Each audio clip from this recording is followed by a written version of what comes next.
Shakur Stevenson is a world-class fighter. There's a lot of people who say that they may not like his style. A lot of people who say they may not like what he does in the ring. But this man goes out there and he executes at the highest level possible.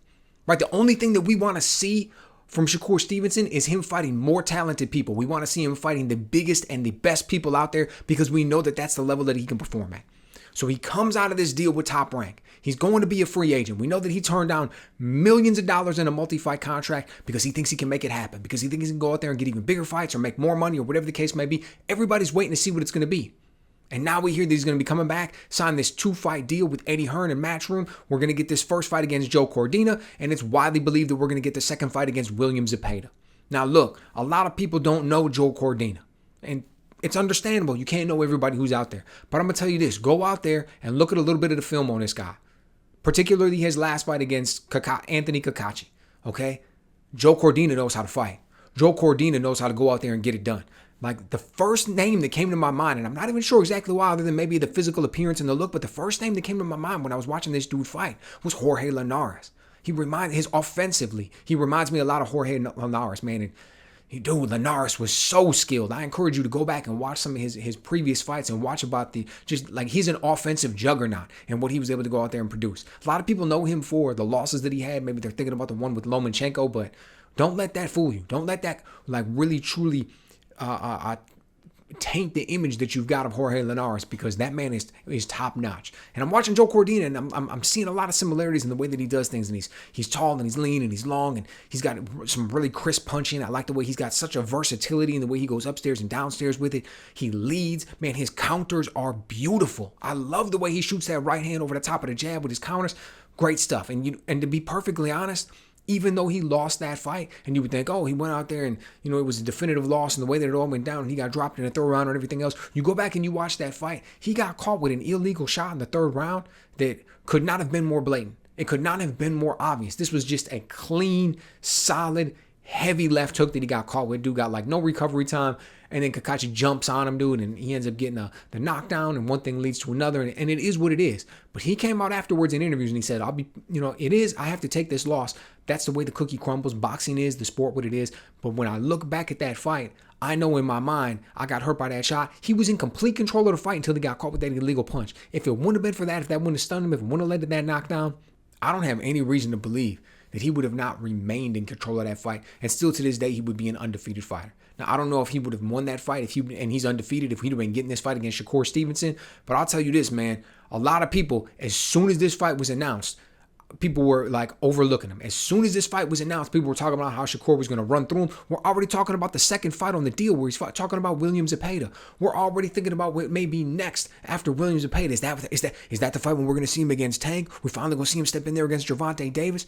Dude, people should not be overlooking Joe Cordina. If Shakur Stevenson shows up and has an off night, if he is not at his best, Joe Cordina has a very legitimate chance to win this fight. Like, dude is talented. Now, don't get me wrong. When we're sitting here and we're looking about it right now, I feel very comfortable saying two things. I don't know what the line is, but I'm sure that Shakur Stevenson, when it opens, is going to be the favorite, and he should be the favorite. He's the more talented fighter. He's going to be able to go there and he's going to be able to pick some things apart. He's going to be able to figure some things out. He's got just this airtight defense, no lack, no holes in his game, no glaring weakness or whatever. There's a reason. When this one gets announced, Eddie Hearn's out there giving interviews talking about how he knows how talented this kid is. Talking about Shakur Stevenson. He knows what he's going to be able to do and all of the talent that he possesses. And we're talking about him on a pound for pound list and blah, blah, blah, and all of these other things.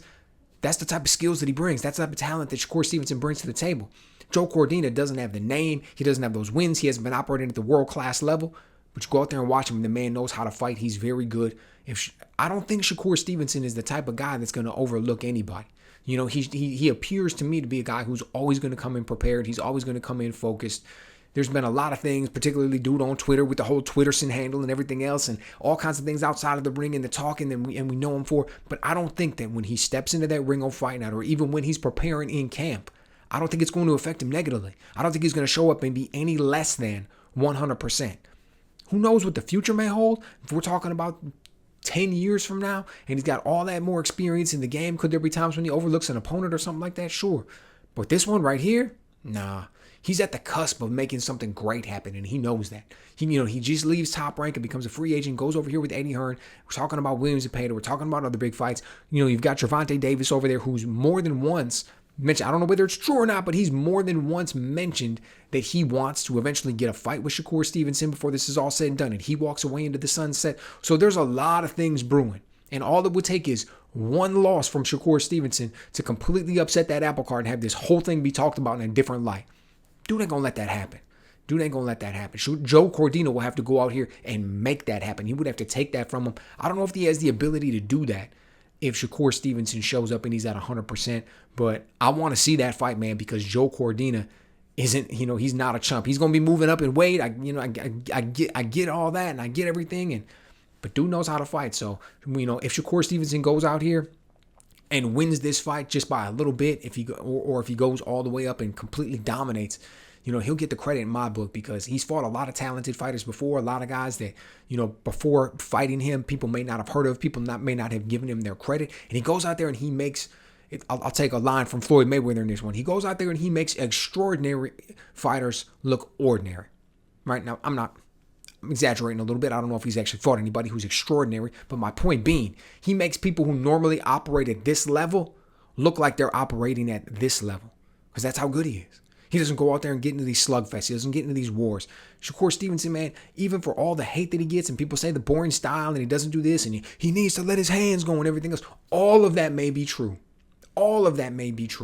What also is true is that beating that man in a boxing match is incredibly difficult. So I'm looking forward to seeing what he does. I'm looking forward to seeing if maybe he'll sit down on a few shots here and there. But even if he doesn't, and even if I knew 100% going into the fight that it was going to be a 12-round decision, I'm going to be watching anyways. I'm going to be taking notes. I'm going to be appreciating, just the boxing IQ and the genius that Shakur Stevenson brings to the table. So let me know what you guys think. Are you excited to see him? Do you think Joe Cordina is going to be able to do anything? Do you think that he just looks good against lesser competition and all he needs to do is go in there against Shakur Stevenson and get blown out? Or is he going to be able to bring something to the table, even though you expect Shakur to come out with the victory? Let me know what you guys think.